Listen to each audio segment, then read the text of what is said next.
Oui, ça fait trop souvent, enfin ça se répète trop souvent et on a déjà vu ça cette année, encore ce soir. Voilà, j'ai du mal à me l'expliquer, qu'on démarre pas les matchs à l'heure et puis qu'on ait des premières mi-temps comme ça qui soient... Enfin, celle de ce soir était insipide. Heureusement, on a eu cette réaction de nouveau pour renverser la vapeur en faisant une deuxième mi-temps beaucoup plus consistante. Mais il faut vite le corriger parce qu'on sait qu'on ne pourra pas toujours renverser les scénarios en se tirant une balle dans le pied comme ça en première mi-temps.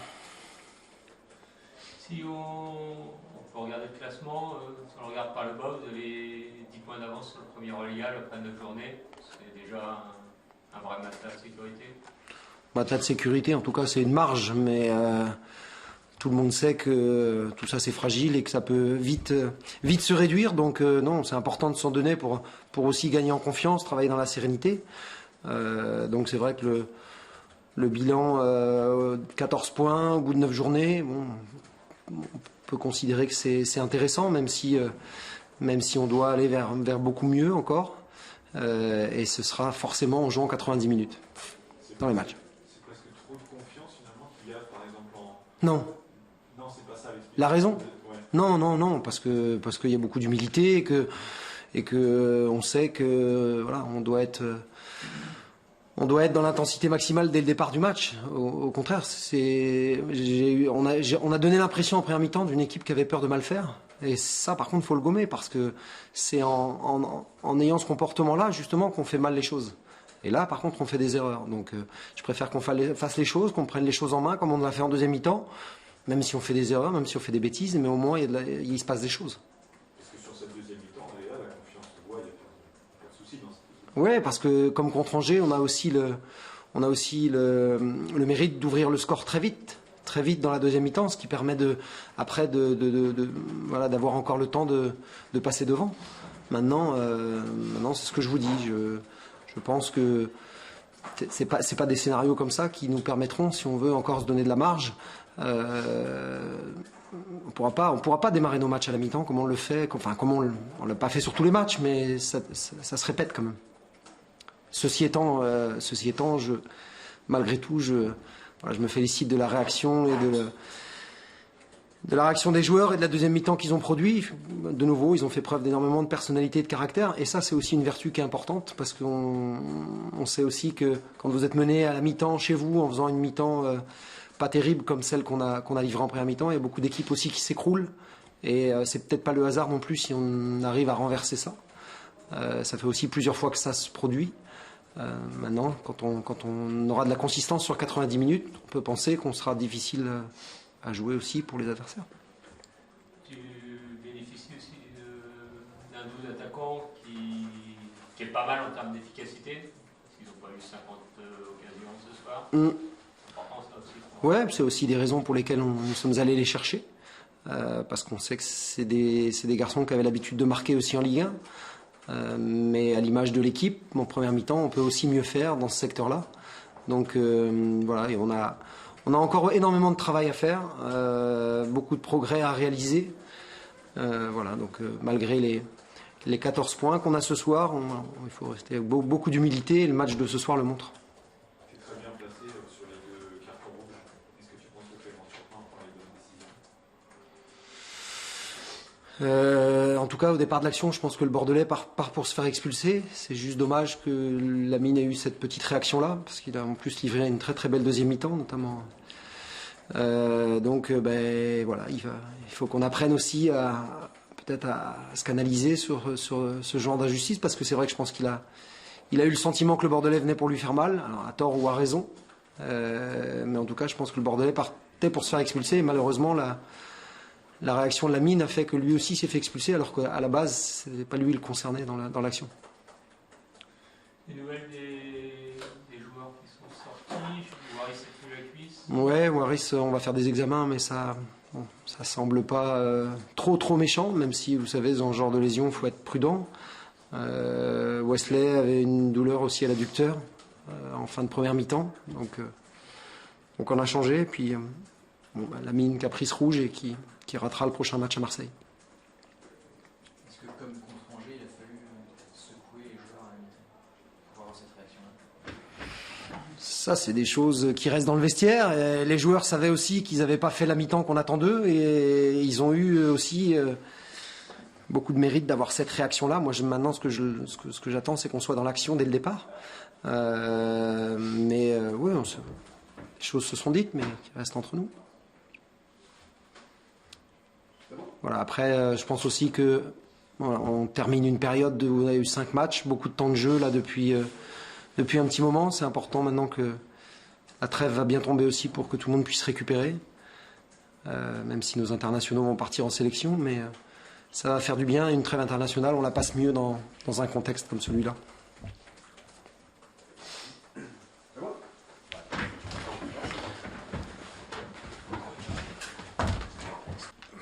Ce qui s'est passé, c'est voilà, à ce niveau-là,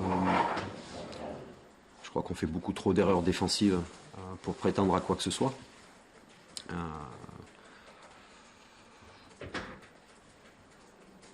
Quand vous oubliez des joueurs sur des marquages, sur des coups de pied arrêtés, quand vous attaquez pas les porteurs du ballon sur les côtés, déjà contre Nice, ça avait été la même chose. Bah forcément, vous vous exposez à des désillusions et aujourd'hui, ce qu'on peut regretter, c'est qu'on n'a jamais été mis en difficulté et que ça a été trois grossières erreurs de notre part. Enfin, 2 plus une de l'arbitre. Mais apparemment, on nous a dit qu'on était des menteurs sur le banc, qu'il n'y avait pas hors-jeu. Donc voilà. Donc on dira 2 grosses erreurs de notre part. Parce que vous aviez quand même une belle maîtrise entre la période. Surtout pendant 25 minutes. Après, les 20 dernières minutes de la première mi-temps déjà étaient d'un niveau plus faible. Comment vous expliquez que d'un seul coup la défense crache comme ça? On a vu Maxime qui est centré, qui perd le ballon, qui Pablo qui est facilement descend. Oui. On avait par rapport au déplacement de jeudi, on avait décidé de faire souffler 2-3 joueurs jeudi pour profiter de leur sang frais aujourd'hui et ça, voilà, ça, il n'y a pas eu trop d'apport de sang frais malheureusement. Ouais. Et il y a un peu, Pablo, il a quand même du mal à. C'est un bon joueur, mais il commet beaucoup d'erreurs sur les balles aériennes. C'est un joueur qui vient d'arriver. On va pas commencer à stigmatiser ses erreurs aujourd'hui. Il nous a fait du bien. Il a fait nous 2 petites erreurs depuis son arrivée, mais je préfère rester dans une analyse collective et plus parler de défaillance collective sur la deuxième mi-temps, notamment sur l'entame de la deuxième mi-temps. C'est un match qui va laisser des passes parce que André sera suspendu, Maxime Pucci aussi, qui a un carton. Ouais. Je sais pas, c'est toujours étrange. Il n'y a pas un mauvais geste, il n'y a pas une mauvaise parole, il n'y a rien sur le terrain, puis il y a quand même 2 cartons rouges. On est quand même les champions en France. Et à l'allure où les cartons sortent, faudra pas s'étonner dans l'avenir s'il n'y aura plus aucune équipe, mis à part peut-être le PSG en Coupe d'Europe. Je ne demande pas un traitement de faveur pour les équipes qui jouent la Coupe d'Europe, mais dans tous les autres pays, on les fait jouer le plus tard possible pour leur permettre de récupérer, ce qui n'est pas le cas en France. Et en plus, on est dans une démarche très, très sévère au niveau de l'arbitrage actuellement. Vous plaidez pour les matchs le lundi, pour les équipes qui jouent en Coupe d'Europe le jeudi? Je crois qu'il y a certains pays. Aujourd'hui, on dit que le pays où il y a le plus de jeux, où il y a le plus de résultats, où c'est le plus agréable, c'est l'Angleterre. Faudrait peut-être s'en inspirer. C'est-à-dire jouer le lundi pour les équipes du jeudi? Vous savez, on ne veut pas se retrancher derrière le fait de jouer le jeudi et de rejouer le dimanche. Mais forcément, d'avoir une journée de plus, ça pourrait quand même aider à récupérer. Il ne faut pas oublier qu'on est rentré vendredi matin à 8h du matin à Bordeaux.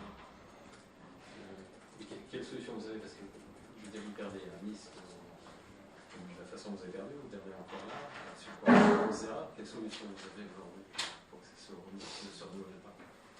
C'est de travailler encore plus. Quand on est défenseur, c'est de se dire qu'on est d'abord défenseur. C'est au milieu de terrain et c'est d'avoir une maîtrise encore plus forte. C'est perdre encore moins de ballons parce qu'on en a perdu beaucoup trop aujourd'hui, des ballons faciles.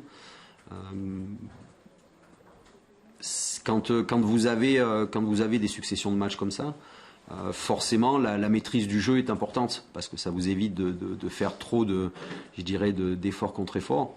Et aujourd'hui, on a été très bien pendant 25 minutes où on a fait peu d'efforts parce on était en bloc, on perdait pas de ballon, on s'appuyait sur nos qualités et on a commencé à déjouer déjà avant la fin de la première mi-temps. Le point positif de la soirée, c'est peut-être Aucun point positif. Aucun point positif. Je suis content pour lui, mais parce que c'est un jeune joueur et je suis persuadé que ça lui donnera beaucoup de confiance. Mais aujourd'hui, la seule chose qui compte, c'est le fait qu'on a 10 points et qu'on est dans une situation, je ne veux pas dire difficile, mais il va y avoir une urgence de points après la trêve. Mais peut-être qu'aujourd'hui, on voit aussi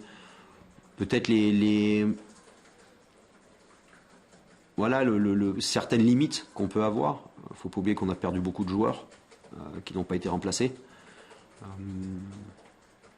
Qu'on a encore beaucoup de joueurs inexpérimentés à ce niveau. Mais il va falloir que l'apprentissage se fasse rapidement. Ça ne vous laisse pas des regrets, d'autant que quand vous avez joué un peu à la fin, vous marquez presque tout de suite. Vous n'avez joué que 10 minutes en 18 ans. Oui, c'est regret, oui et non. Enfin, les regrets sont avant, sont d'avoir laissé de la concentration au vestiaire. Comment vous expliquez les difficultés de Bordeaux à l'extérieur? Il y a cette défaite, il y a celle de Nice, et je crois que ça fait 9 matchs sur les 2 saisons que Bordeaux n'a pas gagné à l'extérieur. Est-ce qu'il y a un problème spécifique sur ces matchs-là? Non. Il n'y a pas beaucoup d'équipes qui iront faire match nul à Lille, Saint-Etienne et Paris. On a. Les dernières, on courait souvent avant le score. Cette année, sur les derniers matchs, on mène avant de se faire rejoindre. Les problématiques sont différentes, mais il y a toujours des problématiques. Est-ce qu'on peut parler de rechute dans de moindres proportions par rapport à Nice? Est-ce qu'il y a des points communs ou ça n'a rien à voir ce que vous avez joué? C'est trop tôt pour faire certains parallèles entre le match de Nice et aujourd'hui, mais dans dans la pauvreté technique de la deuxième mi-temps, oui, ça y ressemble.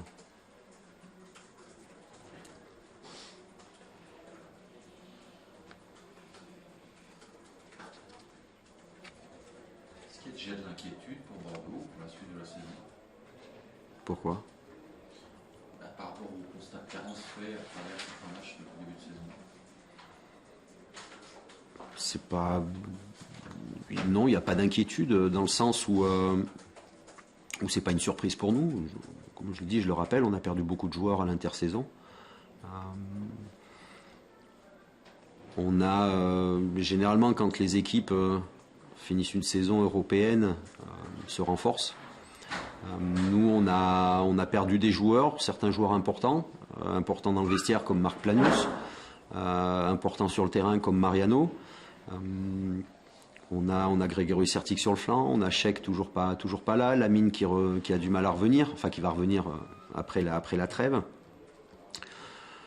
Forcément, il nous manque un petit peu de matière à un moment donné, mais je suis pas inquiet parce qu'on se crée toujours des occasions, parce qu'on essaye de fournir du jeu et ça finit toujours par payer, mais il va falloir aussi être conscient. C'est surtout pour nous être conscient de nos limites et des choses qu'on doit absolument travailler prochainement. Au premier rang desquels la défense, même si l'accident de Nice, vous êtes à 16 buts aujourd'hui dans le match, ça fait 2 par match. Oui.